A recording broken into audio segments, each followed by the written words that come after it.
Hello mga guys. Ngayon, magpiprito ako ng tilapia. Kasi, sabi ni boss, wala daw kaming ulam. Kaya pipritohin ko na ang tilapia para may ulam siya ng tanghalian. Ayan ang aming ulam. Ayan. Kasi nagugutom na daw siya. Umalis kasi siya. Tinignan yung kanyang sidecar. Ngayon, ang sidecar niya ginagawa na daw. Tapos, ang kanyang motor daw naublong ang gulong. Kaya inayos niya pa bago daw siya umuwi. Pagdating niya,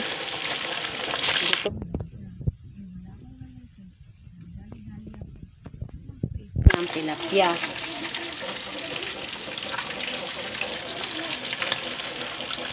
Nagalit pa siya sa akin. Ang sabi niya, bakit daw hindi pa ako nagluluto?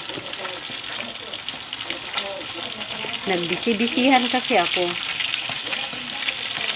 Kaya, hindi ko naluto ang in-order niya kanina. Kasi, pumunta pa ako ng palengke at bumili ako ng ulam. Ayan ang nabili ko. Ngayon, nagdali-dali ako, nilakasan ko ang apoy. Kaya yan ang itsura niya. Siguro naman, matuwa siya sa itsura ng aking pinirito. Hindi na siya magagalit. Yan. Diba? Hindi na siya magagalit sa aking pinirito. Kasi nga, namula na siya.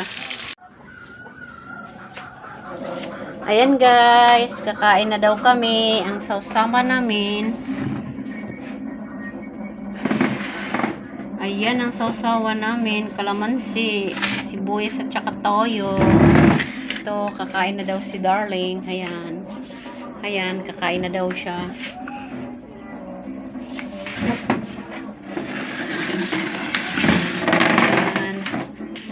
Kain na naman kami. Pangtanghalian na ito. O, diba? Ayan, tanggap niya yung aking ulam.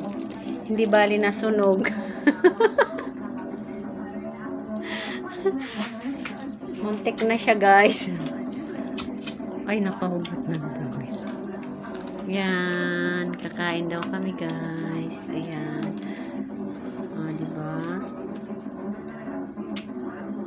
Kain tayo, mga karels.